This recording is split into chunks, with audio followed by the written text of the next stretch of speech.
Welcome to Sikhcast, brought to you by Sikh Research Institute, illuminating every path.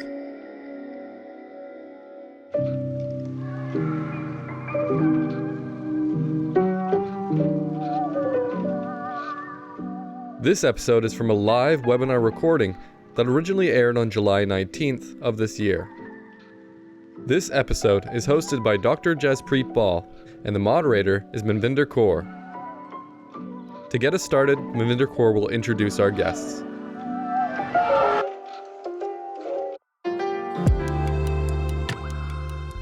Vaheguru Ji Ka Khalsa, Vaheguru Ji Ki Fateh. Thank you for joining today's webinar hosted by the Sikh Research Institute. Now I would like to introduce you to today's presenters.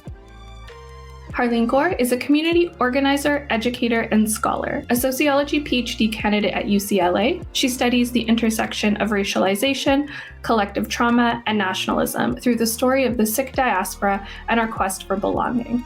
Much of Harleen's inspiration, voice, and vision was cultivated during her year as a Bonderman Fellow, when she backpacked solo through 15 countries to better develop a global framework for liberation and sovereignty.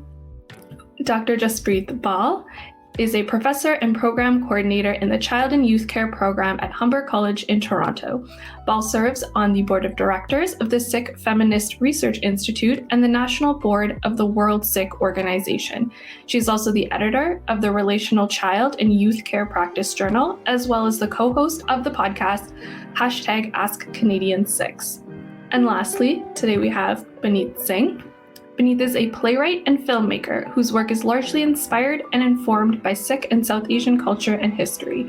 Outside of theater and film, his work is mostly based on history and education. He is a founding member of the South Asian Canadian Histories Association and a co-host of the Nameless Collective podcast, which follows histories of South Asians in British Columbia. Please welcome today's presenters. Perhaps we could throw it to Harleen or Paneet to start off our conversation on definitions and understandings of Bhakti and Shakti. Harleen? Vaheguru Ji Ka Khalsa, Vaheguru Ji Ki Fateh. I guess just to start, when I sort of reflected back to my upbringing in camp and, all the different, I think, lessons about, for me, I often learned about this through the framework of Miri Piri.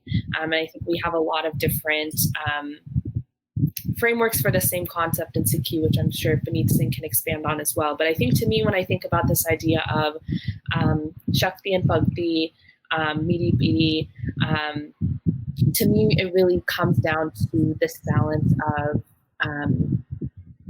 I think, the way I was taught was sort of this balance between investment in the material world, but doing that for the sake of our own journey as Sikhs. And so for me, it's really ensuring that whatever investment we're making in the world that we're in is for the sake of a response to that, which is in line with Gurmat. And that, I think, is where the Bhakti comes in, sort of developing this understanding and creating a higher consciousness. And I think a lot of my understanding of Shakti is also force for the sake of attaining or experiencing Vaheguru. And Bhakti is to sort of continuously remind ourselves that that is our purpose, and also the only true power is Akal Purakh. So sort of this kind of balance that is continuously happening. A text that I reference a lot in Sikhi conversations is Pedagogy of the Oppressed by Freire. And he also has this concept called praxis, which I was reflecting on again. And just to quote from him, he says, within the word, he calls it the true word, which I think is also interesting, we find two dimensions, reflection and action, in such radical interaction that if one is sacrificed, even in part, the other immediately suffers. So I sort of see the same kind of continuous interaction happening between Shakti and Bhakti as well. Yeah, Vaheguru Ji Ka Khalsa, Vaheguru Ji Ki Fateh. I wasn't planning on saying Fateh, but Harleen Kaur did, so now I feel like I have to be a good Sikh. It's a brilliant and succinct and eloquent answer from Harleen Kaur. For myself, I think like ditto on a lot of the stuff that Benji said, but also I can point back towards my upbringing as well. A lot of going to camps was a big part of it. But a big part of my upbringing was also Shastra Vidya, is learning Gatka. And my Ustad Bhai Charanjit Singh, the late Bhai Charanjit Singh, was very insistent on the fact that Gatka, Shastra Vidya, was not exclusively a martial practice, but a spiritual practice. And also insistent on that as we vichar or go through this world, that we should carry ourselves with that kind of poise as a warrior. And that kind of being ingrained into my psyche in my early teens really formed a lot of how I approached my community practice, my spiritual practice, my Simran, my Seva, all of it. And I think when we look towards like Sikh, like our ethos as a Panth, I think the thing that makes it unique, I think, is kind of inherent in this idea, of Miri Piri, and kind of the first ceremony when we look towards just kind of like how radical it was that Guru Hargobind Sahib Maharaj took a symbol of war, and often, like when we call back to it, it's like a common rhetorical device from like pracharaks and kathavachiks. It'll be like ek hath chamala, ek hath kirpan. But the thing that's so rad about Guru Hargobind Sahib Maharaj is that it wasn't ek hath chamala, ek hath kirpan. It was kirpan in both hands. So our bhakti is inherently combative, and our activism, our warrior spirit, is inherently devotional. And I think that's something that when we look at a lot of these words like Miri Piri, Sant Sipahi, Bhakti Shakti, there's like we hyphenate them in our use of the language often, but even when we're referring to them colloquially, we don't say Bhakti Te Shakti, because like it's this one idea made of two parts. So yeah, echoing a lot of what Harleen Kaur said, but for me it always comes down to the fact that the two qualities are belong to and inherent to one another. That's so beautiful. Thank you. And let's talk about these words and these terms a little bit. So we titled this webinar Shakti Bhakti, and I know some of those synonyms came out while you all were talking. So like we talked about Miri Piri, Deg, Raj, Jog. What is the significance to these different terms? What do they evoke in you? Where do you hear which ones used? And do you see them as synonyms? And Harleen Kaur, we'll start with you. I think beyond what I already said, I'm thinking about the framework of Deg now. I think something that we maybe didn't talk about as much is also the importance of Seva in manifesting these concepts in ourselves, right? So I think Deg most often gets associated with the Seva, but again, I think as I was reflecting through these, it's as Paneet Singh so beautifully shared, it's how much of it is our sort of Western understanding recreating a binary between these two things, when I don't think that's what Guru Sahib intended, right? I mean, so much of Bani is telling us that we shouldn't live in duality. So how is it possible that this concept so innate to Sikhi and our practice of it could be a duality, right? It doesn't click logically for me. So so even, for example, to answer your question more directly, I think they are sort of synonyms or different concepts that have different context to them, but I think they're sort of describing a similar practice or embodiment from different contexts. And I think that looking at Deg, we need to figure out how do we see Seva, how do we see the practice of Seva in both. So Deg, Langar Seva is Seva, right? But also the practice of Deg as Seva. And what is when we're engaging in practice of Deg or Shakti or all of those things, Miri, how are we doing that as a practice of Seva so that the ego doesn't get in the way in terms of how we're acting? Yeah, in terms of like the specific terminology, I think specific terms in like are evocative of like certain applications. So like when I think Deg, for me, it's very much a community type of outlook. It's like I don't like when I think about my own spiritual practice. It's not Deg like you for yourself. You think more along, I think more along the lines of Miri Piri. And they're kind of, or Sant Sipahi, I think that's kind of like the descendant of that. where it becomes very personal, where the Deg becomes very much about community. Raj Jog for me often has like the connotation of like politics. So I think they are synonymous to an extent, but the specificity I think is also very it's very nuanced in kind of our use of it. But I feel like they are all evocative of the same kind of idea. And Harleen Kaur used this concept of duality and oneness like really poignantly, and I agree very much that I think it is all evocative of that same concept. But and then in terminology, I think the nuance of it, as someone who's probably a better Punjabi speaker than me, would be more in tune with it. But that's where my mind goes. I think I have, we all have our associations and our histories with those terms. And like Miri Piri de Malik, when I think about Guru Har Gobind Maharaj, it always hits me in a really different way. And I'm really moved by that. And I think you touched on this a little bit, that they are, both of you talked about this, that they're not things that we see as binary or as mutually exclusive in Sikhi. So what are some places where do you get evidence for the fact that they're not mutually exclusive, that they're not either or, you have to pick a team, or that you do your bhakti between 9 to 5, and then from 5 to 7 you do your Shakti, and then you go back. What are examples, and maybe we'll go the other way this time, we'll start with Paneet saying, what are some examples from Sikhi where you've seen the overlap or the concept? So there's a really specific Sakhi that for me comes to mind. I don't want to get too pracharki on you, but just very quickly. And it's interesting. But the reason that it comes to mind is because it has nothing to do with battle. But it was this incredible Sakhi from Gyani Pinderpal Singh, where it was a Sikh during the time of Guru Arjan Dev Ji.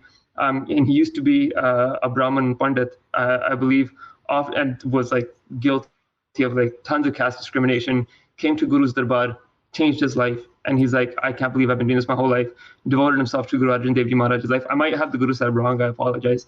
And then he started doing Seva in the Langar, which was radical for him, now doing Seva of people of all stripes. And then, but the other Langar Sevadars never used to see him eat. And then one day, I think the head Langari saw that after the Sangat had gone home and everything was done, he used to go around and he used to pick up the rice and the roti and dal that was on the ground, and he used to eat that, and he used to like curse at himself and swear at himself for the life that he had led up to that point. And then the Sikh told Guru Arjan Dev Ji Maharaj called him and said that, well, like this is not what Langar is, that your place in Langar is alongside everybody else. And so that's where I would like you to eat. And then it continued. And even though Maharaj had given him that instruction, he continued to not feel confident enough or brave enough or belonging enough to sit with the rest of the Sangat. And so the Sevadar saw him again, continuing with the same, like swearing at himself, cursing himself. And what happened is when they took him back to Maharaj, then Maharaj gave him the understanding that it was, that they said that there's Nimrata and then there's Hinta. And the Nimrata being humility, and Hinta is like considering yourself less than everybody else. And they said when you deny yourself, like being on the plane of everybody else, when you go to the place of Hinta, that you're denying the existence of the divine within yourself. And Guru Arjan Dev Ji Maharaj said that you're my Sikh and I reside within you. If you're not feeding yourself prashadda, that means you're denying me prashadda. And the reason, which I thought was incredible and beautiful and powerful. And for me, this is the application of Bhakti and Shakti. This is the application of Sant Sipahi. I remember I did this exercise once where I was talking about the same concept, because I love this concept, with a couple of SSAs here. And what we did is we made 2 columns of like what are the qualities of a saint and what are the qualities of a soldier.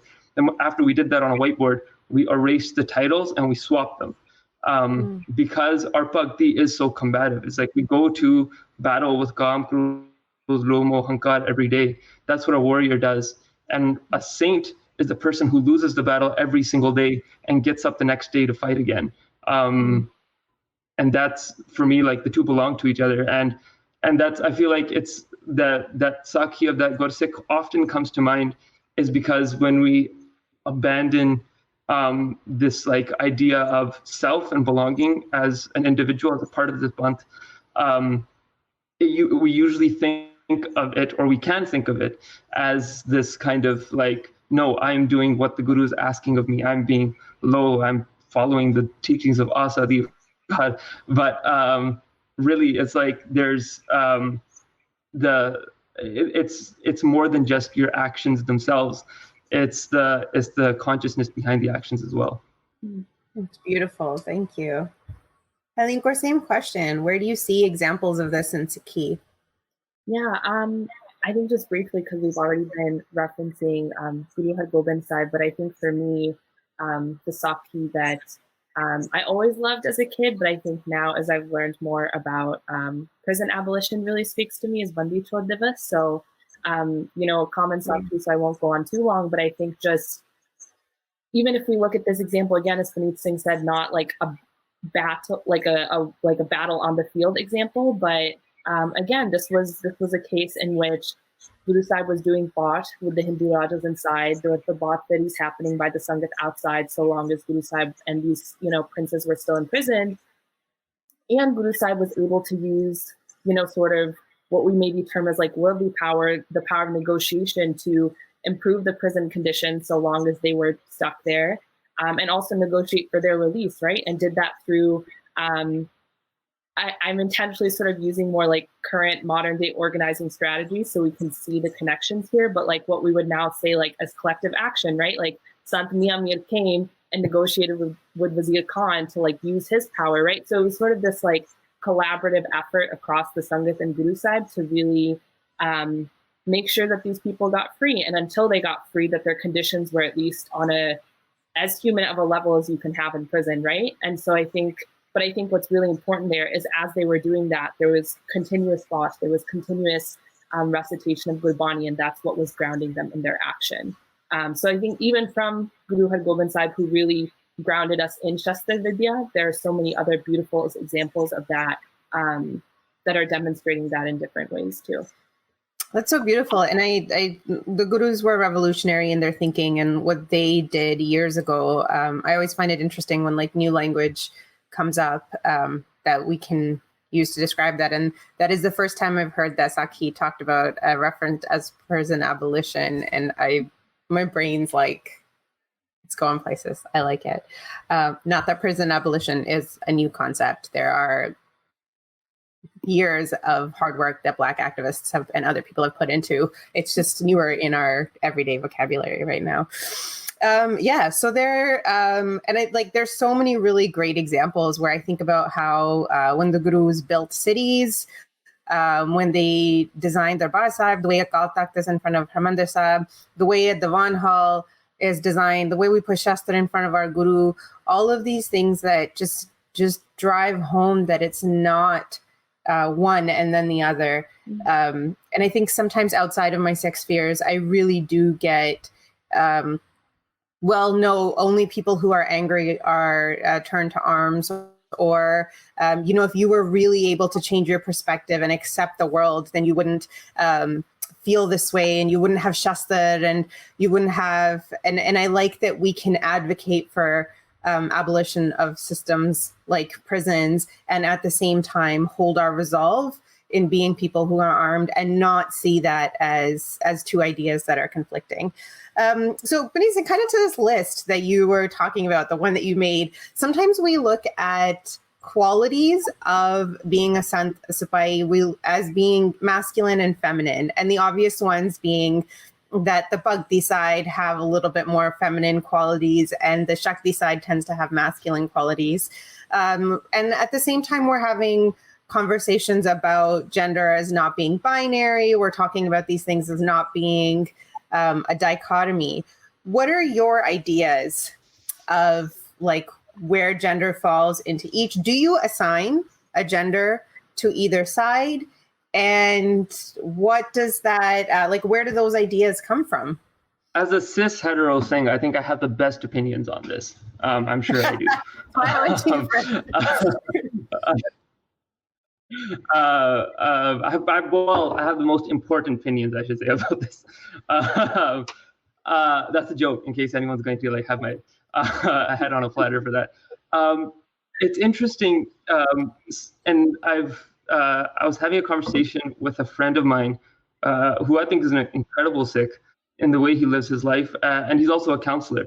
And we kind of grew up similarly. We're undersized guys, so like we got picked on when we were either like overtly or covertly when you're growing up.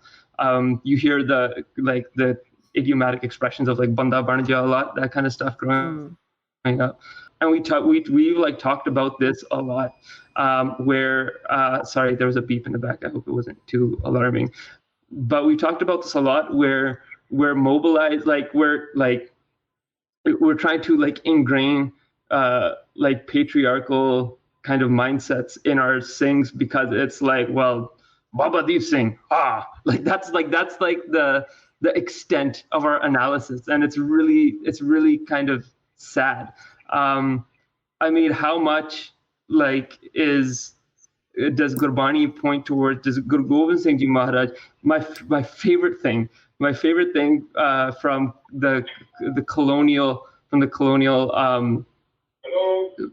scholar. I'm sorry, the tech in my house is going nuts. My phone just went off. But Ernest Trump, the German dude who went to India and tried to tell everyone what Sikhi was, he said one thing that I love, and I quote, because I think he meant it in a completely different way, and I took it in a different way. He said the first 9 gurus talked about pretty much the same thing, but the 10th guru, he was obsessed with this goddess. And I think he was just completely obsessed, because, I mean, Guru Gobind Singh Ji Maharaj was, like, I would say, like, in the most positive connotations, like the divine feminine energy of battle was Chandi. And I think that's incredible. And how much do we understate that? When we're teaching Sikhi, is one of the most horrific things. I mean, the qualities of Bhakti and Shakti are given to us usually in the form of the feminine, in the forms of Sohagan, like often tied with Bhakti, and then on the battlefield in the forms of Chandi. And it's like, and we're trying to apply these kind of like bravado, like Punjabi Jat much into a tapi and like, you know, singular museala, and like conflate that to our warrior ethos as a panth. And I think that's like, it's one of the most horrific things. And I'm definitely guilty of it myself. And I'm sure it's been ingrained throughout history. But like at the root of it, it's wild to me that we've managed to do this. Kaur, same thing. So do you assign a gender to either concept, and where do those ideas come from? Yeah, I mean, I think pretty similar to I'm hearing an echo. Okay, might be better now. I think pretty similar to what Paneet Singh already said. Definitely sort of an amalgamation of US and Punjabi gender norms. But I think something that it's interesting. I'm thinking about your response a lot, because there's this lecture or workshop that Sikh Singh did at Toronto Singh's camp. I don't know how many years back. My brother just pointed me to it.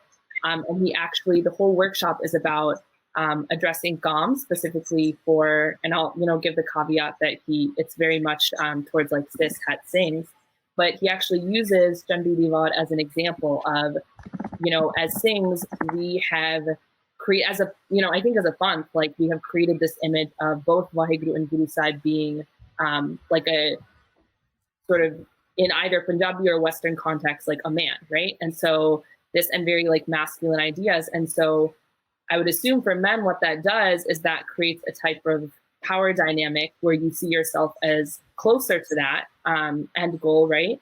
And sort of prevents you from seeing what growth needs to happen. And so Sikh Singh sort of shares like, connecting through Vaheguru through Chandi Divad, and the recitation of that as a way to connect with, the feminine divine. And then for me, speaking as, a cis woman and a God, I think on the flip side of that, the conversations I've had and why Sikh Singh's lecture was so interesting to me is because I've had a lot of conversations in God-only spaces where it's this idea of feeling prevented from building a relationship with Guru Sahib because of these gendered constructs that we bought into as Sikhs, and because we it's sort of, if you're placing that same sort of male construct, it is preventing a relationship or creating a dissonance with Guru Sahib and Vaheguru as well. So I think for me, that's something to continue working through.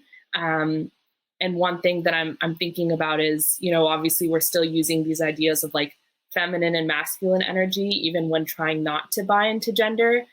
So is there a way to like have this conversation fully removed from like those gendered constructs, but also recognizing that there's sort of this history of talking about it as like feminine and masculine energy. So that's something that I definitely am still like working through and processing through. And I think it's just an ongoing process of really connecting with Guru Sahib and Gurbani and being able to have more like decolonial understandings of Gurbani and all of that. Well, also, Paneet, I don't know if you want to, it sounds like we're already heading in the direction of our next segment, which is more so thinking about how these sort of stereotypes or I don't know what to call them, but I guess like these constructs have sort of manifested in the diaspora. I'm thinking about that through our work. Can you hear me now? I can hear you. Okay, perfect. But I like that. If you want to continue with that. Sounds great. So you've both pursued through history, art, and academia, the complicated process of Sikh identity formation in the diaspora. So I'm going to put you a little bit on the spot because you're both subject matter experts and there's a reason you were brought here, and you've done really cool and innovative things in arts and academia and looked at history in through a lens that we haven't had a chance to see before. I actually think a way that our generation has the luxury of telling our own story, the privilege of telling our own story in a way that has very much been done for us in the past. So can you share just a few highlights of the work that you have done? And we'll start with Paneet. I think what underscores a lot of my work is that same Sakhi. I think about it a lot, is like understanding this importance of like, as a marginalized or made like a marginalized community in the spaces that we live, is centralizing our stories is so important, and claiming that space is important with confidence is important, and the humble everyday stories of our homes are important. And that drives a lot of the work I do, and then still kind of maintaining that understanding of a common understanding of humility through a Gurmat lens, and like making sure that is also weaved into it. So like that's kind of where my work lives.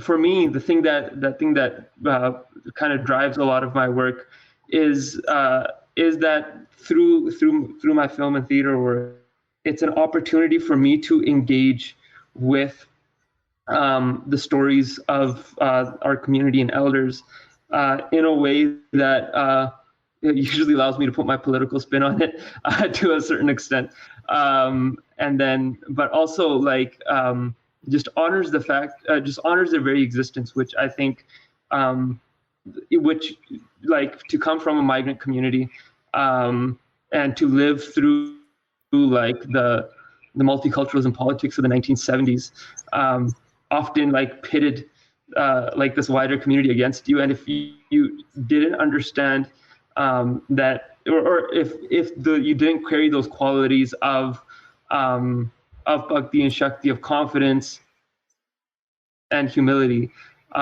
then we wouldn't have had like the rad community organizing that we had throughout the last decades. We wouldn't be having conversations in our circles about prison abolition and about abolishing or defunding the police in our circles if those traditions weren't coming over the last decades. And so it's an opportunity for me to take things like and also for me is to bring the community together in a space where it's okay to talk about what you've experienced, and it's valid just because you experienced it. I think oftentimes that's not afforded to large demographic, like large segments of our Panth in most of the spaces that we do. And one of the shows that I wrote, a Vancouver Guldasta, which was about a Sikh Punjabi family in Vancouver living through the experience of Operation Blue Star over the first 10 days of June. Every show was followed by a talkback so that the community would have a chance to just share their stories. And it wasn't exclusively a Punjabi Sikh audience. It was probably like a 30% Punjabi Sikh audience turnout. But how much space the community felt that they could claim because of the story that they just watched was quite amazing.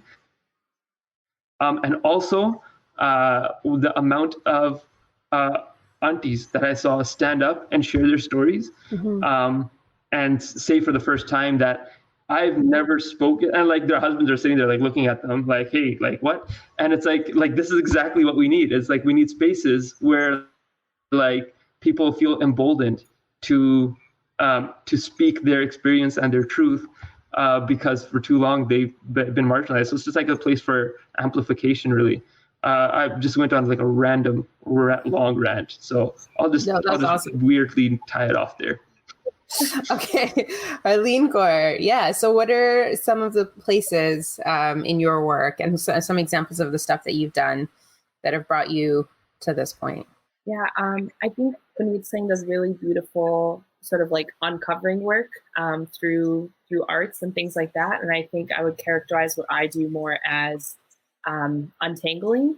So I sort of, my dissertation that I'm working on right now really studies what I kind of see as, what I do see, working on that, what I do see as the legacies of colonization as we embody them as Sikhs in the US, Canada, and the UK. And some of the ways that I think we see this, and I know we'll get into this later as it relates to Bhakti and Shakti, but specifically our investment in the nation state over sort of Sikh structures of sovereignty.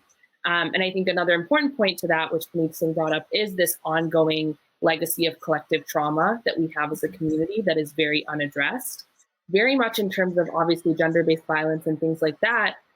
And I also think what I focus on more so is race. So specifically racialized trauma and how that really, and specifically how Sikhs were racialized by the British, which then allowed Sikhs to sort of be used in support of the nation state instead of resistance, which I think was more so our history was one of resistance rather than buying into the state.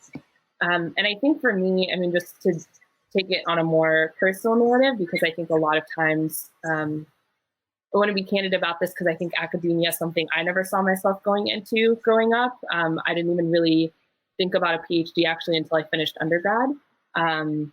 And so just to sort of be candid about like what that process was for me, because there aren't a lot of Sikhs who go down this route. I think, yeah, it was just things in my life that started to come up and sort of untangle or unravel the narratives I'd been told. So I grew up in Wisconsin in the Oak Creek Sanghat. And so obviously for me, the 2012 shooting at the Gurdwara was a really big awakening point of, maybe this thing I've been told that if I, explain my identity the right way, and if I'm like friendly enough to people and things like that, they'll love us enough for us to belong. Like, I think that was a really big waking up point of like, maybe this is not really the legitimate approach to being Sikhs in the diaspora. And I think just the timing of that for me, that happened my first year of undergrad. And then within a few months was also the killing of Trayvon Martin by George Zimmerman, as well as George Zimmerman's acquittal. And so for me, I think it was really this whole unraveling of buying into the US as our protector, that of course, as immigrants, like we've had to buy into, because why would you go somewhere if you don't think it's better than where you're coming from? And so, and then, the fellowship that was mentioned in my bio as well, allowing me to really make global connections of this is not just something that Sikhs have gone through. And it's also, at the same time, Sikhs have also participated in making it worse for other communities, especially through what I'm writing on right now is really our imperial legacies, the way that Sikhs were shipped off to other nations to help the British steal that land from the indigenous people, right? So I think sort of this long journey of figuring out, I think we're really good to some extent of knowing our selective history and our Sikh history, but as a community, we really don't understand the histories of the lands that we came to, the lands that we now live on. the places that we have helped sort of take over. I think that sort of just building a more diasporic understanding of what is our Sikh legacy and how do we come to terms with that and reckon with that today. And let's keep going with that. So I think that our Bhakti and our Shakti and our ability to knit those into who we are and into our practice is our biggest strength. And then sometimes it is exploited by colonizers, by militarized states to do their own work. And this is always one of those issues. And I applaud that you're diving in and doing the work of untangling this, because this is when it comes to the use or misuse of Bhakti and Shakti, I always just end up in a place where it's agree to disagree, because I see a celebration of veterans, and I can see both sides of that, and I see Sikh civil liberties organizations fighting for the right to wear the star and serve in the U.S. military, and I can understand why some people would celebrate that.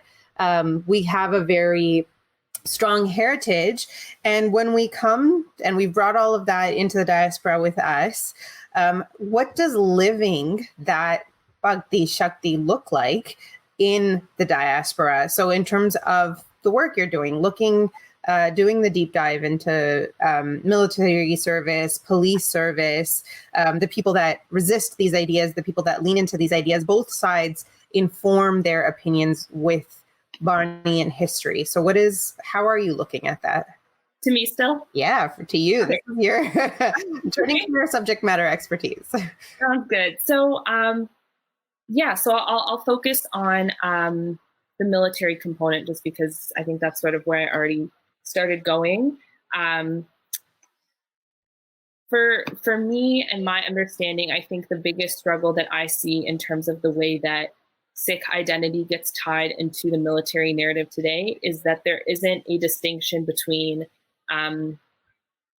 sort of Sikh Guru Sahib's concept of meeti piri and how that got warped or transformed through British colonization. And I think that's intentional. That's not to say we're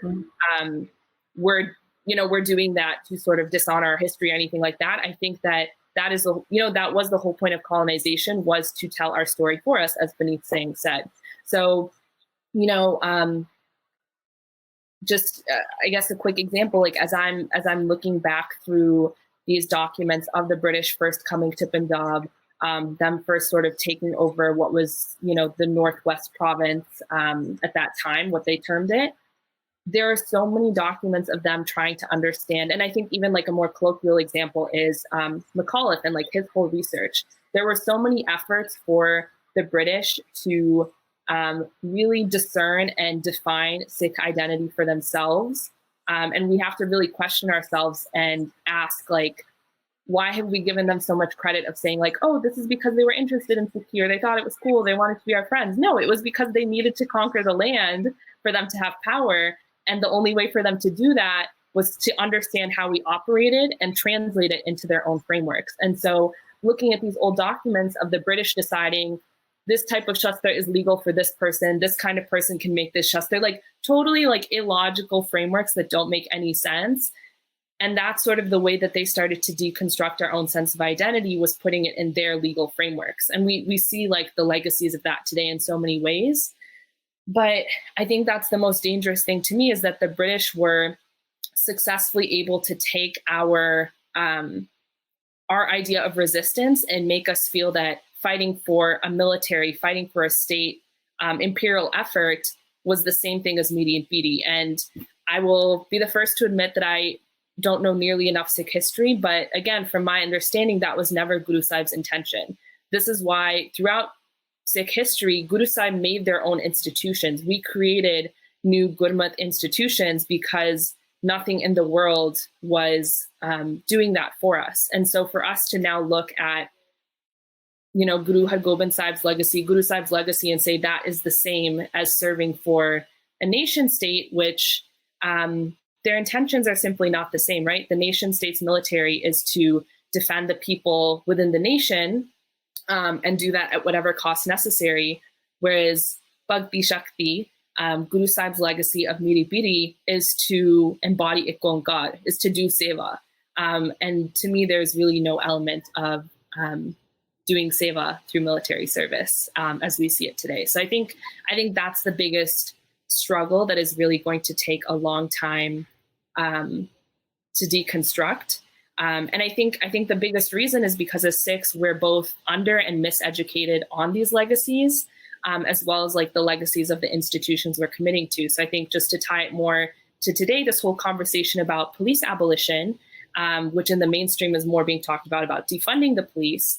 I think this is, as Sikhs, we just don't, tying back to my earlier point of, we don't just understand the legacies of the countries that we're belonging to. So I think I didn't learn until much later in life that the police in the US were the original police in the US were slave patrols who were in charge of bringing enslaved Africans back to the plantation after they had escaped. And so when you have that legacy of an institution, what protection can it really provide to all people?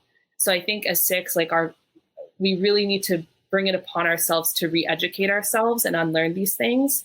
And I'm always reminded of this quote by Asada Shakur, and she said, no one is going to give you the education you need to overthrow them. Nobody is going to teach you your true history, teach you your true heroes, if they know that knowledge will help set you free. And I think that's, Paneet, that's why your work is so important too. And I think as Sikhs, the beauty is we actually do have the knowledge that will set us free. It's Gurbani, right? It's Guru Sahib's legacy. So I think figuring out how do we uncover those narratives like you're doing and sort of, bring them back to their more authentic history, which I'm sure you can talk about more. Yeah, you're an absolute gangster. I love it. The work that you're doing, I think, is so important. I was nodding throughout the whole thing. But there is this weird conflation, and I do think it's really weird. And it's ingrained because of colonization about military service and seva and working working for imperial power, and that's all the same. I've military historians will sometimes Sikh military historians will sometimes say I can't see a difference between the shaheeds of their language, the shaheeds of the armies in the world wars, and the shaheeds of Guru Har Gobind Sahib's Akal Sena. And I have a visceral reaction to that, because how we ended up in both positions is very different. I'm not going to pretend that all of Sikh military history, even Sikh Raj time, even Sikh missile time, agrees with my politics. I can't do that. But in terms of the value system that informs my politics or that informed theirs, I can look towards that. Kind of like what you were saying. I think one thing that gets overlooked a lot is there's Anita Anand, who wrote The Patient Assassin, and Shaheed Udham Singh biography. She writes in there about how I don't know if it was O'Dwyer or Dyer, but during the early 20th century, is that the way that they would get people to sign up for the army was pitting them against one another based on their religious, cultural, socioeconomic, caste identities. They would go to Punjab and be like, the Marathas have given us 5,000, but you're supposed to be the warriors of Guru Gobind Singh. And so if you're the warriors of Guru Gobind Singh, the Marathas give us 5,000, and in all of Amritsar, we've gotten 2,500 employees. What does that say about you?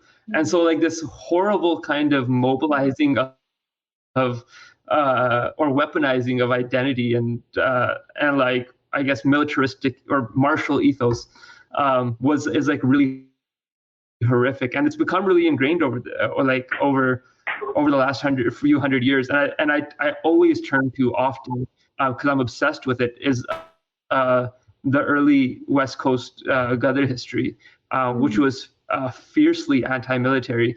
A lot of the activism was born out of the fact that a lot of these migrants were former British servants, Right.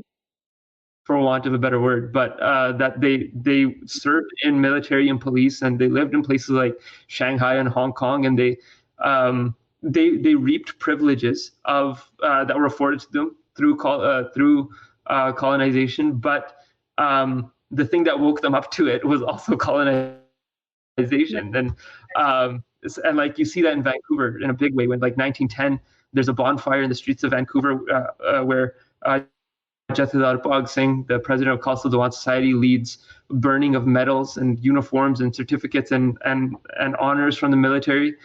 There's directives issued from the Khalsa Diwan Society Vancouver that those who associate with the society can't wear their military uniforms in public anymore, or they won't be associated with the Gurdwara. We see it also when King what's his name came to Vancouver, and then the city asked the Sikhs of the Gurdwara that used to serve in the military to come in their military regalia and stand on stage and greet the King of England. Again, trying to mobilize the identity and the relationship to the advantage of white Canada. So it's like where is our agency in those conversations, and where are our ethos being exploited, like kind of like where the question leads, to oppress other communities and to marginalize other groups. It's something that I think we haven't interrogated enough, and even when we begin to interrogate it, it's an easy kind of out to just go World War I, World War II. You end up on the right side of history in a broad stroke. It's like, okay, sure, you're not a Nazi. Okay, good starting point. But it's like, where do you go from there, right? It's like not being a Nazi. I mean, in today's, it's like, I mean, in the unfortunate state of today's world, is not the worst place to start. But I mean, it's not where our gurus, I feel, would want us starting from. It's like, hey, I mean, when I think Jo Satguru ka Gur Sikh Khawe so palki uthar naam te aave, I was like, that's a high ideal of meditation, of devotional practice. To call yourself a Sikh and meditate on Akal Purkh's name, I would hate to think that we can start conflating that with, hey, don't be a Nazi. Like that's a pretty low bar to set. I was just gonna say really quickly, I think one way to do that, because I think sometimes it's like thinking about like how do we thinking about like how do we actually do that, and how do we actually like discern what is more like worldly frameworks versus Gurmat. And I think for me, like even just like sort of alarm bells went off in my head when you said like, if we think about like literally the common term for those roles was civil service, right? So even this idea of like at that point, who are you serving now instead of Guru Sahib, right? Like the Sikhs, our intention should always be to serve Guru Sahib, to do seva of the embodiment of Akal Purkh, right? So if we're now like a civil servant, then like where are our intentions lying?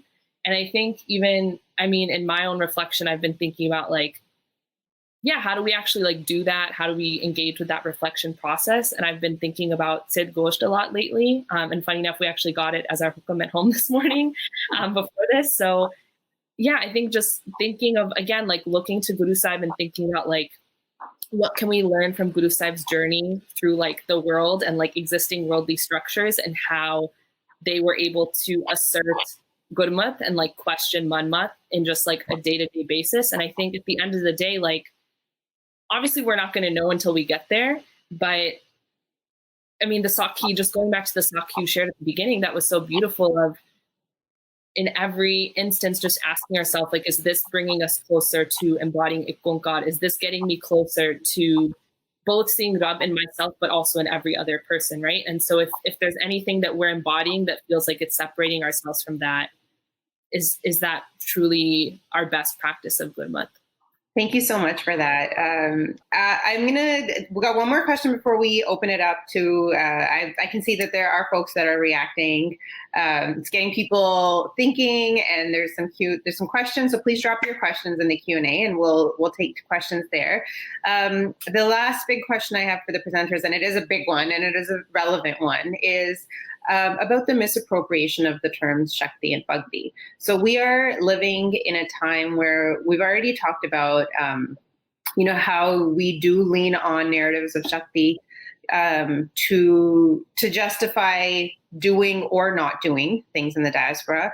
One of the things that I've found really alarming, and I think finally we're starting to have conversations about, is misappropriations of Bhakti and how they protect people in our Sangat. So we do have a lot of times where We will protect people who are perpetrators of sexual violence, people who hurt children, people who hurt sangat. And a lot of protection is afforded to them because of this idea that they have somehow some divine connection, or look at how much bhakti they have, and they can't be bad if they do those things.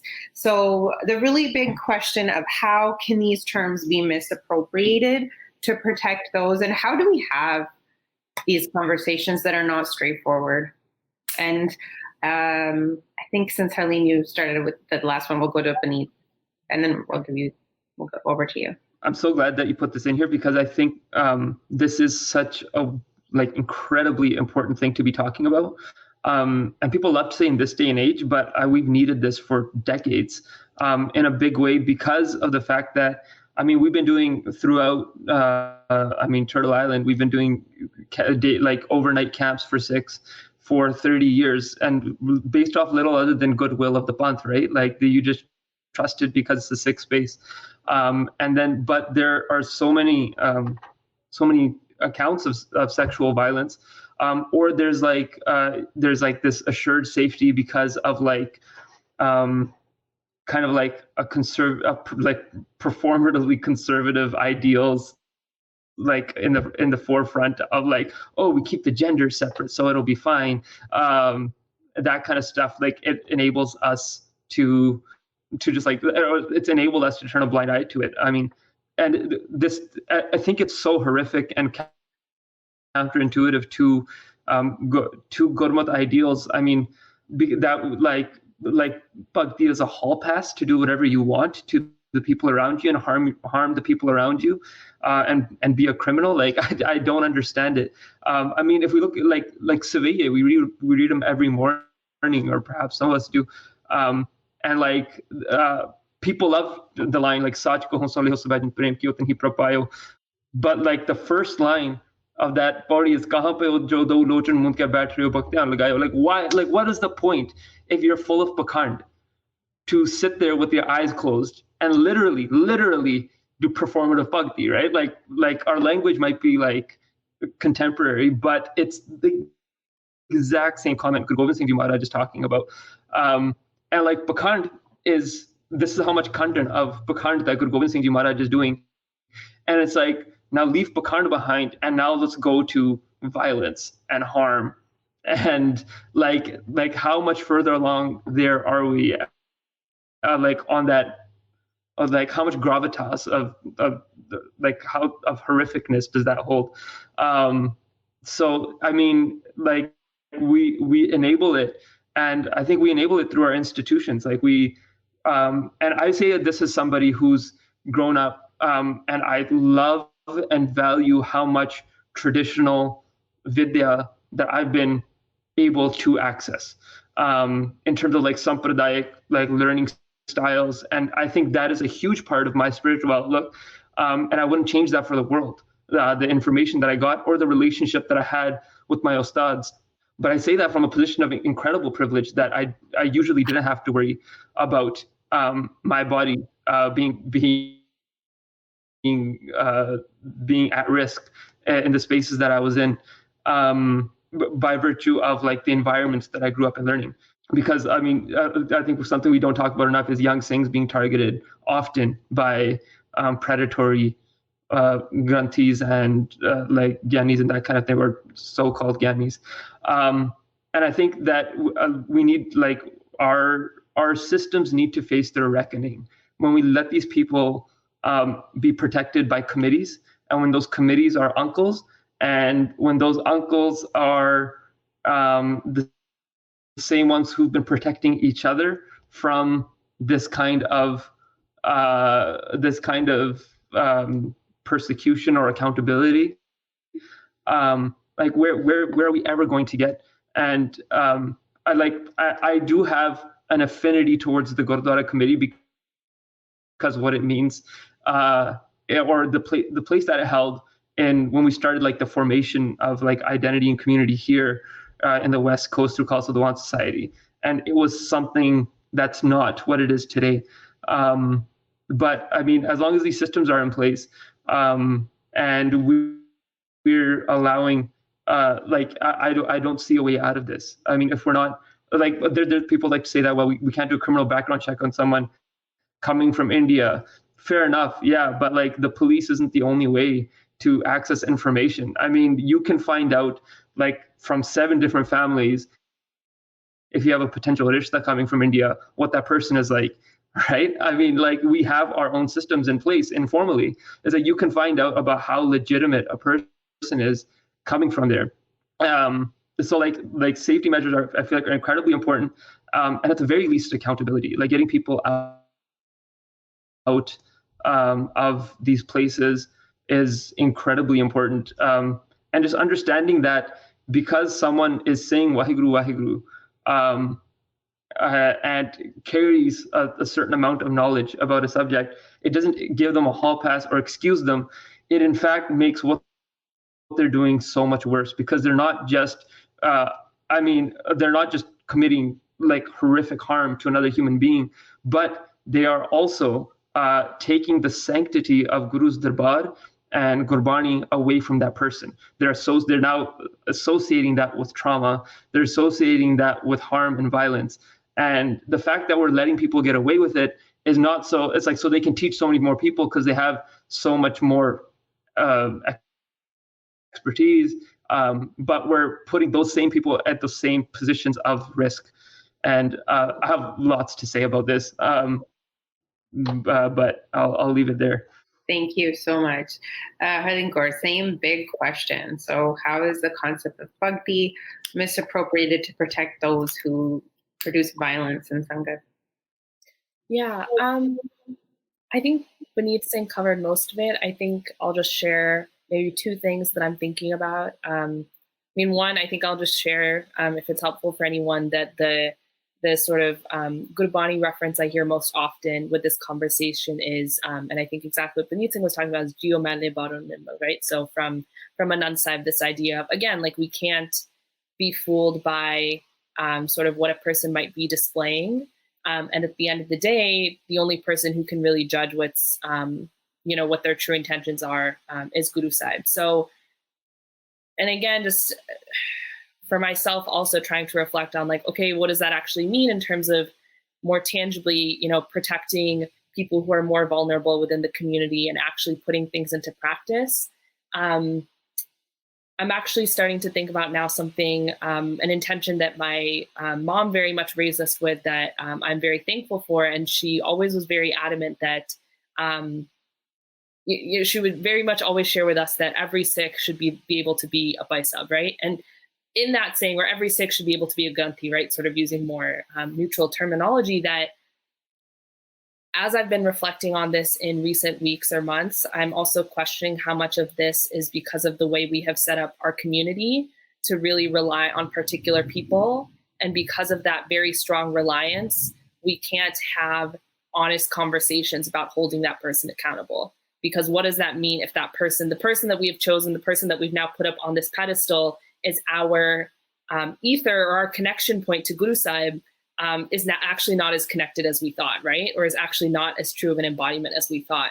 And I think that's sort of been my reflection lately of, like, why is it so hard for us to have these conversations around accountability? Why does it still, even in my generation, continue to devolve into this sort of like not believing the survivor, not really, we're still very much stuck in this thing that a lot of folks thought was more of an older generation thing of not being willing to know that these stories are true. And I'm continuing to see that in our generation. And so I think for me, it's really this issue of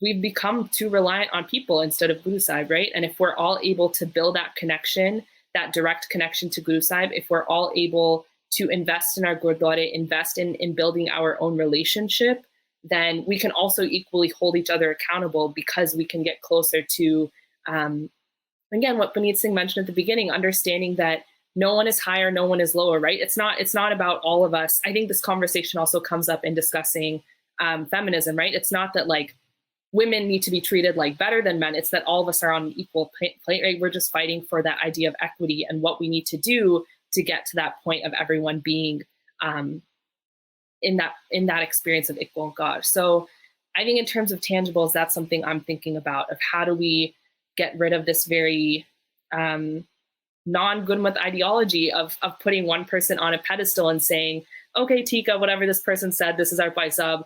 Whatever this person says is now my understanding of Sikhi, and whatever they say is true, right? We're not no longer at a point of saying Guru Sahib is true. We're saying whatever my paisab said is my true understanding of Sikhi. So I think that's something that we really need to very urgently deconstruct in our mentality, that I think is both tied into these issues of sexual violence within the community, is tied into even things like Gurdwara politics, right? It's this idea that we are trusting one particular person to make the decisions of the community.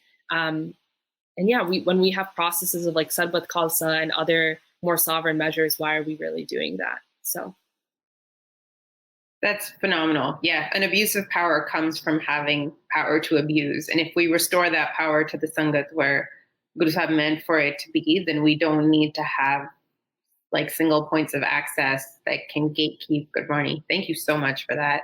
Okay, so I'm going to switch over to the Q&A, and we have a couple questions, and I can also see that there's a great conversation happening in the chat. So if you can reframe those in the form of a question, please put some of them over there.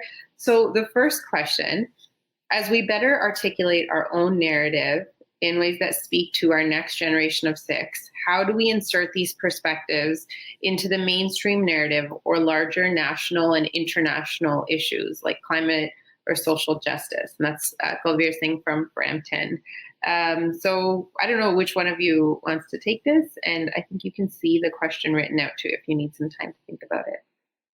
I think one thing that we often do is we silo our spaces of conversation into like traditional dharmak and then I don't know, scholarly dharmak or whatever you want to call it. And so like there's lots of siloing in our community. I think a big thing that could help with this is understanding like that we have our greatest points of access to the community are our traditional spaces, are our Gurdwara stages. Now, yes, there's a monopoly on Gurdwara stages by certain people and demographics, right? And that becomes very problematic and very tough.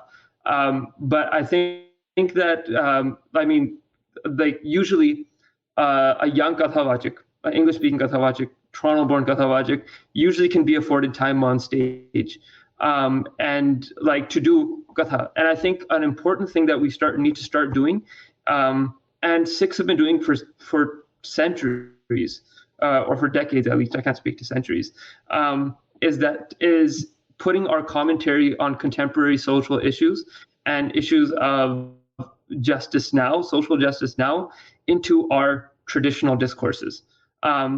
If you go to, I was in Patna Sahib earlier this year, and I was listening to Suraj Prakash Katha in the evening by Jathedar Ranjit Singh, and he was talking about, like during Suraj Prakash Katha, he's relating things back to safety during coronavirus, and this was in March, right before like things got locked down. It was very important. So why are we not talking about, why are we sweeping under the rug or siloing conversations around climate, social justice, etc., when would like traditional texts speak to it at least a little bit? And so we have those opportunities, and I think that we do have young people who are very interested in upholding these traditions as well, which I think is fantastic.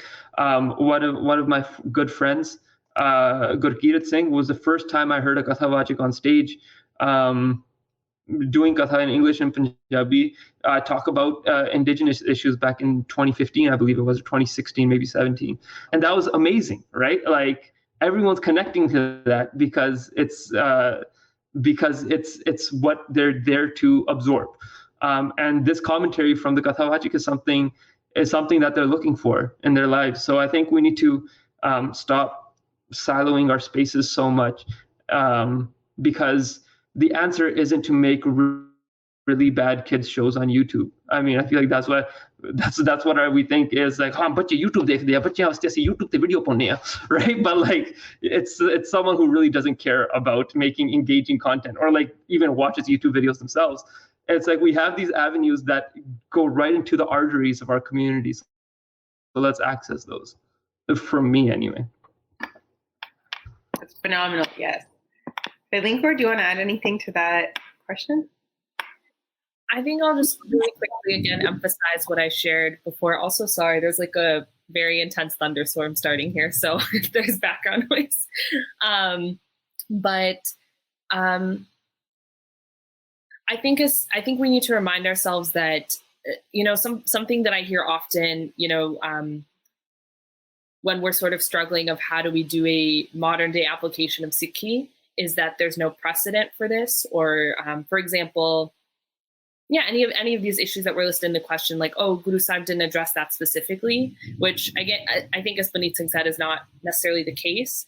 But I think that we need to make a little more effort and realize that, okay, maybe if that specific issue we don't feel like is exactly addressed in Gurbani, what is the framework that is being provided to us that we can use to address that issue? So this might be oversimplifying, but I really think that it is this easy, that if we are able to embody the idea of Ikon God in everything that we do, that really leaves no space for inequality, for oppression of any kind, right? Like, how can you see those things as happening in the same space? And so I think for us as Sikhs, these examples that Paneet gave of what sort of issues do we see in the world today, and how do we apply a Gurmat framework to that?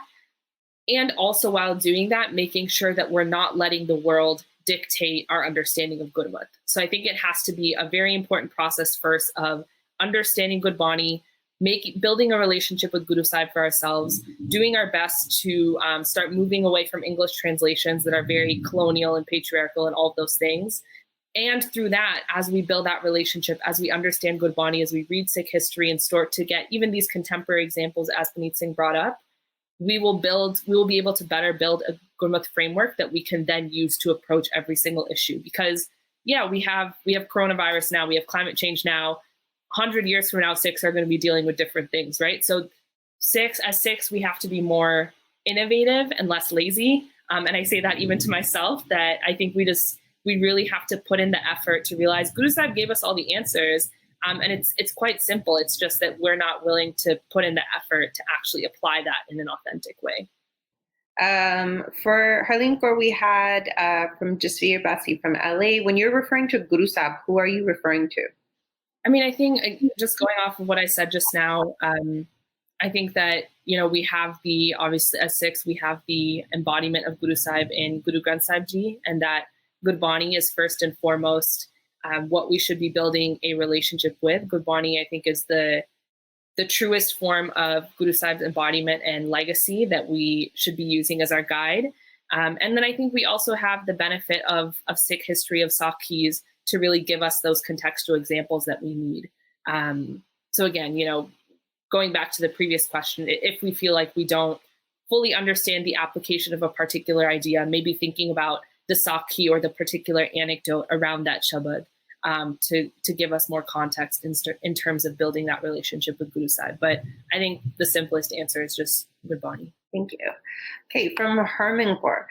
How do we ensure we don't fall into the trap of thinking that young people are the only and perfect answer? I've heard superb katha in Punjabi, but many youth now don't get it.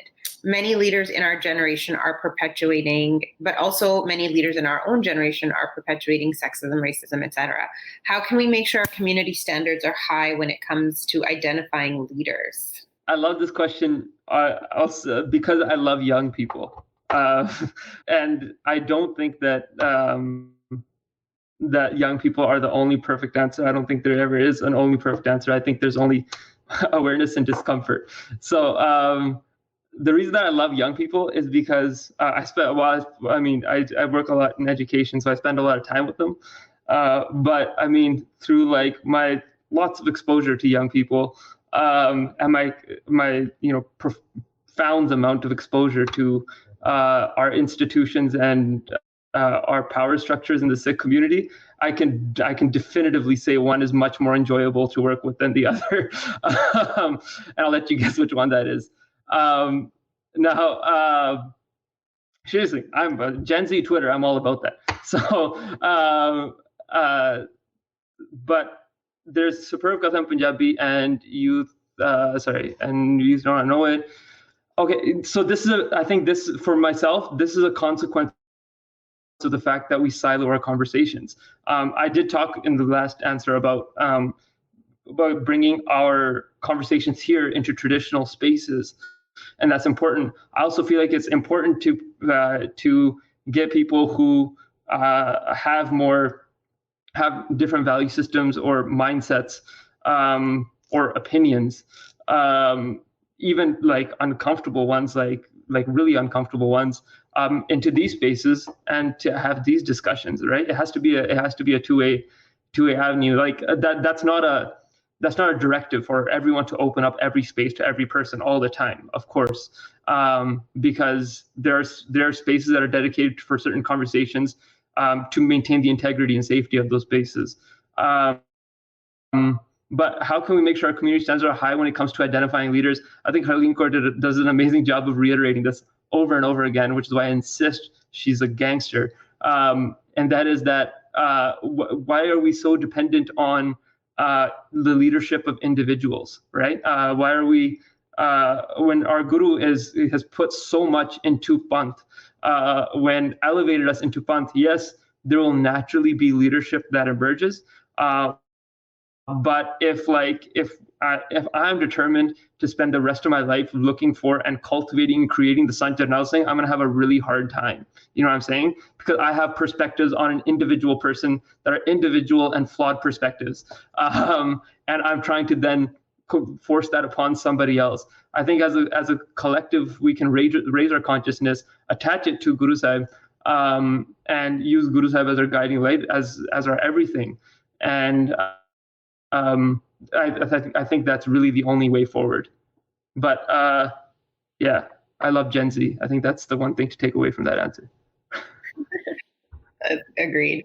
Okay, and so next question from Gurjeet Kaur. This is a little bit leaning more to the Bhakti side.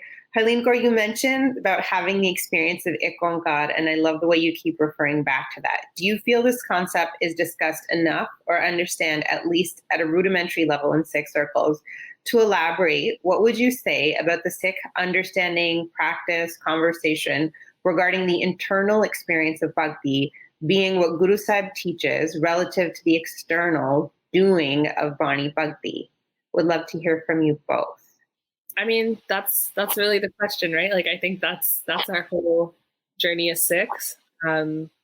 So I will respond to this the best I can, given where I am in my Sikh journey. But I think that, there's a lot of parts here. So I think that in terms of the rudimentary level component, I think what you're getting at, Gurjeet Kaur, is maybe that I think like most of Sikhi, we really undersell it. And I think we don't understand how, the reason to me, I think Bani is so beautiful is because it is so simple and complex at the same time.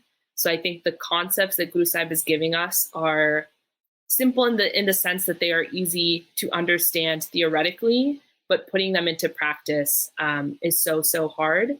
And I think I was actually thinking about this as Paneet Singh answered the question about, sort of working with people of particular age groups in the Panth. And I actually was doing a Gurbani Vijad with my Sangat yesterday on the Shabad. I pulled it up, but the recording I've heard uses Sajjan Mere Rangle Jai Sote Diran as the main line by Rajinder Singh Singapore. And we ended up having this conversation about, when Guru Sahib is talking about the idea of young versus old, is it really about where we are in our life? Or is it perhaps this idea that we can become young again, and the process of that is more our mentality, and that the earlier we are in life, just naturally, and we even hear this from like social psychologists now, but like you just have less worldly attachments, right? When you're born, because, and even in Punjabi, we say, kids are Rab the Roop, right? So this idea that when you're born, you're sort of, you're closer to Waheguru because you just haven't had the time to really bring on those attachments. And I think that is the idolization of youth that happens a lot in movements, that the younger you are, the less socialized you are into the systems of the world. And so I think in terms of what that means for actually being what Guru Sahib teaches us, and sort of practicing and understanding ek onkar, is the challenge of how do we not get too comfortable in our lives. I think this goes back to the diasporic conversation too, that the reality is a lot of Sikhs have been able to find comfort relative to what they had prior to migration. And I think the danger of that comfort is it makes us forget Vaheguru, honestly. Like, if you are feeling very comfortable and you don't feel like you have any challenges, there's so many like phrases and colloquial things that talk about this, but it's very easy to forget Vaheguru and forget the need for connecting with Guru Sahib when you don't have those challenges. And I think that's why it's so important for us as Sikhs to have a more global understanding of oppression, of inequality, and all of those things, because we will realize that even if I'm, as an individual, am not struggling, someone else is. And that should impact me just as much as my own struggle, because to me, that's the practice of ek onkar. That's the embodiment of it, is realizing that another person's suffering is just as important as my own, or my family members, or my friends. And I think that's sort of like where the tie-in to activism and really practicing Bhakti as Shakti comes from, is sort of being rooted enough in our connection to Guru Sahib and our understanding of connecting with Vaheguru through our worldly experience, that we are able to drive all of our actions and interactions in the world through that. Paneet Singh, do you want to add anything? Yeah, I mean, I don't feel like I can add much to this. There's one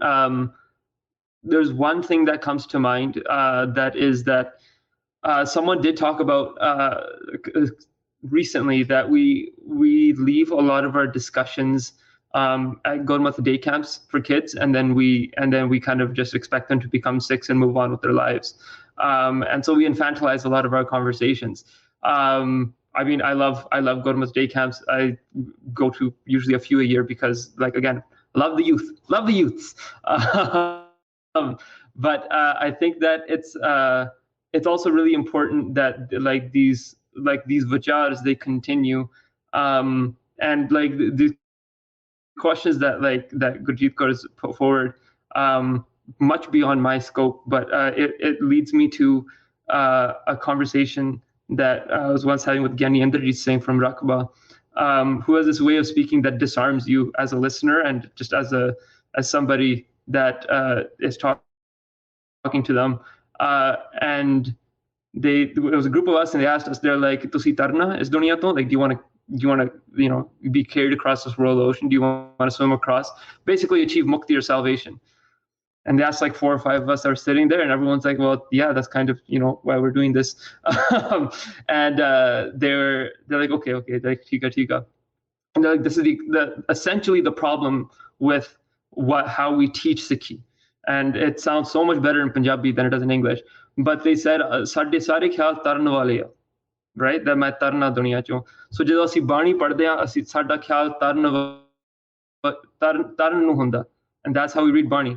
एक अंग आ गया, tar liya, right? That we're just swimming across the Bani that we're reading. They're like, ਤੁਸੀਂ ਕਦੇ ਇੱਕ ਸ਼ਬਦ ਦੇ ਵਿੱਚ ਡੁੱਬ ਕੇ ਕਦੇ ਦੇਖਿਆ? They're like, ਜੇ ਤੁਸੀਂ ਇਸ ਦੁਨੀਆ ਤੋਂ ਤਰਨਾ ਤਾਂ ਇੱਕ ਸ਼ਬਦ ਦੇ ਵਿੱਚ ਡੁੱਬ ਕੇ ਦੇਖੋ. And I was like, oh my God, that's amazing. It's such a beautiful way of putting it. But I mean, these are the conversations that like are taught. And this way I say that I value my upbringing and learning from like Sampradayak Ustads, because this kind of conversation is embedded in those texts. Now, like how someone relates to those texts is obviously going to be different for each person. But for me, it's a really important thing, because a lot of this understanding is what is not communicated in circles in like everyday conversation, or kind of like just rudimentary, as you put it, conversations on Sikhi. And I think if we can like infuse that kind of understanding, and I'm not saying it's exclusively Sampradaya extending, I'm saying that's where my connection comes from. But if we can start, I mean, in our own practice, infusing it in our conversations, that it would be incredible. I don't have solutions. I just have musings. I got chills when you said that. That's so beautiful. And I apologize because we're not going to get a chance to get to everyone's questions, and there were some really great questions in here. But I do want to end with your personal reflections at the end of all of this. I think after we listen to this webinar, we go back into the world. We're trying to practice what Guru Sahib has not only told us through Bani, but also shown us through lived examples in history. I think in my experience, like the non-Sikh messages we get always say, pick a side, be peaceful, be mindful, protest, but only nicely, or, like abolish and anarchy. And sometimes those and in Sikhi, those things are not mutually exclusive, and they're not one or the other. And our personal and our political are not two separate things, and they're very blurred. And it's really cool, and it's such a huge privilege to be able to walk on a path where the insistence is that those things become blurred. So my last reflection question to both of you is, in your daily practice and in your life, how do you live the balance and the integration of the strength that comes from Shakti and the mindfulness and the intention that comes from Bhakti, and putting those two together? What does that mean for you as you walk away from this today and you continue to live your life on this path? Harleen, Kaur. I really appreciated you ending with this question, just because I think for me, it even made me start thinking about, I think the first time I heard this phrase was from bell hooks, and sort of this idea of, the personal being political. And so that has sort of always driven my relationship to activism. But as I started to think about this more from what would Sikhi say about this, I just started thinking, I was like, okay, what is personal without ego? What is personal without me? And I think in that sense, it would be more so an understanding of our individual journey of experiencing Vaheguru and connecting with such, which happens through like accountability of our actions at Qadam, right? And then on the flip side, what is political in a world where our goal is to actually remain detached from the world? And so I started thinking about that. And I was like, well, I think political, those are the systems that shape our actions and the attachments that we take on in this world. And so we need to have a deep understanding of that in order to challenge them. So I think that's our political, is actually understanding what is the world, what is political. And so I think for me, again, I guess going back to Gurjeet Kaur's point, like it really, for me, where I am in my journey right now, all comes back to Ek Onkar. And I think that is a reflection of how hard it is to embody, because to me, I think the greatest threat that oppression poses to Sikhi is that it denies Vaheguru's creation the opportunity to connect with Vaheguru, right? So if we think about it, all of oppression is happening through worldly mechanisms and material things, which is why it's so salient. But the way it's able to do that, as we talked about with like Sikh legacies of colonization, is that it changes your psyche first. The true danger of oppression is that it convinces a person, whether you're oppressed or oppressor, it either convinces you that you are inherently less than or inherently greater than. And both of those polarizations take you further away from Vaheguru. And so I think that if you're still in a place, if I'm still in a place where I truly believe that I'm in any way different than the person next to me, whether it's someone who has greater privileges than me or less privileges than me, how can I truly experience Vaheguru if I'm still seeing myself as different in any way? So I think to me, when I start to rethink about this phrase from a Gurmat perspective, it is, how do I root my personal in something that is not Homme? And how do I root my political in something that is to experience Vaheguru during this lifetime? And I think all of that comes back to this like symbiotic process of Bhakti and Shakti, right? Of just how do we practice both of these simultaneously to really root ourselves on that journey to Vaheguru. Yeah, beautiful. Thank you. And Paneet Singh, final reflection. Yeah, so it's a great place to end off on, which is for myself, I've been reflecting the last day or so on Ardas. And because Ardas, I feel like, is this incredible relationship between the personal and the political, and like the divine and the self. And there's so like when we break it down, first we're acknowledging our gurus, then we're acknowledging our shaheeds and our community, then we're doing ardas for our community and our panth, and then we're doing ardas for ourselves, and our ardas for ourselves ends with an ardas for humanity. And I think this idea of the personal and political being dichotomous is one of those like Western imposed dichotomies that Kaur talked about earlier, because it's like, well, like this idea of politics at the dinner table. But like Maharaj brought politics into the darbar, right? Like, you know, like screw your dinner table. Like, we're doing this in the darbar, which is incredible to me. And again, like there's differences in opinion and that kind of thing. And there's a lot of discussion now about like, yeah, opinions are fine, but when your opinion becomes a question of my existence or the humanity of another person, then we're gonna have a problem. And I think this has always been at the crux of Sikh practice, of our martial and devotional ethos. So for me, like I reflect on Ardas a lot, and I love hearing Ardas that isn't standardized, or, you know, like sometimes like a sthanak maryada of Ardas, or like someone, because it changes from place to place based on geography, based on the politics of that area, based on the language of that area, which is all incredible to hear. And the thing is, the thing that never changes about Ardas is that structure, is that it goes from Akal Purkh, Guru Sahib, Panth Sardas, My Ardas, Sarbat Tapala. And that will never change, but it'll change as it affects the communities around us.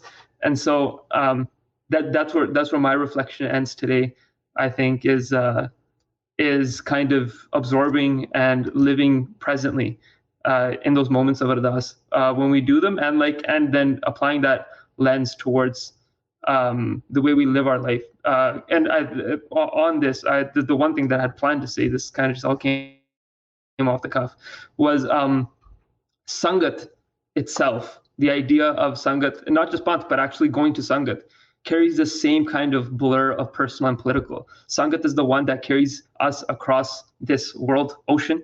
Sangat is the one that Sangat is our family. Sangat is our Raj. Sangat is everything for us in Gurbani. So like in this place where we live on that hyphen of Bhakti and Shakti and Miri and Piri, and I think that hyphen is where things like Ardas and Sangat and all of our radically dope concepts that we have in our devotional practice come from.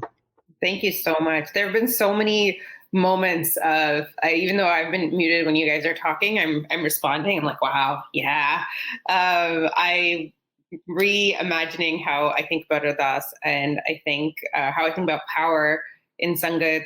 I think today's conversation is such a great example of leadership and sharing laterally and being immersed in our Guru without any violence. So it's possible. And your conversation is an example of what we're talking about, that Bhakti and that Shakti. Thank you both for tuning in mid-thunderstorm and from a different time zone and amidst all the technological difficulties. I know you both have a lot of projects. A couple that I'm going to share, name drop, just because I've enjoy consuming the stuff you produce. Harleen Kaur just published a peer-reviewed journal article, which is a feat if you are in academia, and you can find it in the Amerasia Journal, and it's called Making Citizenship, Becoming Citizens. And Paneet Singh, amongst the many things he does, one of my favorite things is the work with the Nameless Collective and the podcast. What is the name of the podcast? Is it Nameless Collective? Yeah. Okay, look it up, listen to it. I've learned so much from it, and it's so entertaining and engaging, and I learned so much from both of you. Thank you for sharing all of your gifts with all the Sangat that tuned in today and those who will be listening later when this is released as a podcast. And with that, I will turn it back to Manvinder. Waheguru Ji Ka Khalsa, Waheguru Ji Ki Fateh. Beautiful, amazing. Thank you to all of you. Sincerely, this conversation was so great. I have so much to reflect on for the rest of my Sunday. Thank you for joining in. Today's webinar will be ending now. Waheguru Ji Ka Khalsa, Waheguru Ji Ki Fateh.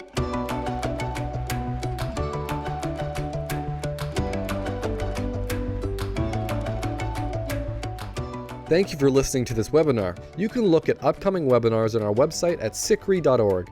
And while you're there, please consider becoming a donor.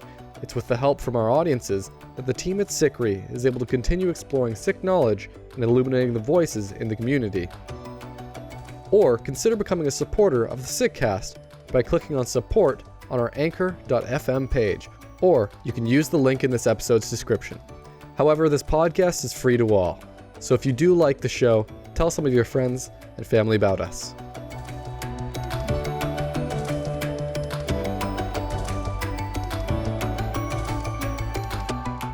You were listening to SikhCast by Sikh Research Institute, illuminating every path.